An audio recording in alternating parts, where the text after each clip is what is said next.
When we think of the history of slavery here in Texas, we think of Juneteenth in Galveston. But I'm speaking with a couple of historians today who say we need to think of that history even further south, because decades before Juneteenth, Hispanics were helping enslaved blacks escape to Mexico. The Mexican government welcomed fugitive slaves. Documents dating back beyond the 1800s here in the Galveston and Texas History Center that historians Samuel Collins III and Dr. Juan Galvan are showing me give a new outlook on the Underground Railroad, which most equate to the system that helped slaves escape north to freedom. We often think about Canada, but enslaved people in Texas actually ran south to Mexico because Mexico had outlawed slavery.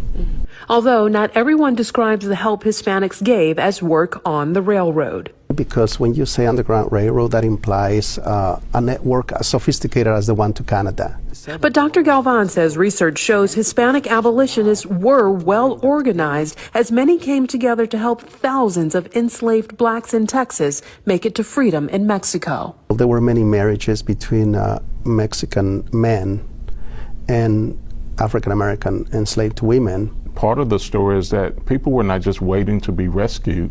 Collins says some slaves saved for years to pay to be taken to Mexico. When Texas was still Mexican territory, it was illegal to have slaves here. So slave owners began drafting contracts like this.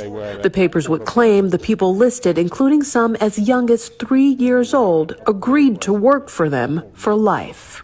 For the term of 99 years to learn the art and mystery of farming and planting. So friends to the south stepped in. In 1857, the government of Mexico amends the Constitution now, declaring that any former slave who steps on Mexican territory is now a Mexican citizen and therefore a free person. Once slaves escaped to Mexico, many made good lives, including a couple of Sam Houston's former slaves. One of them became a barber and opened a barber shop in Matamoros, Mexico.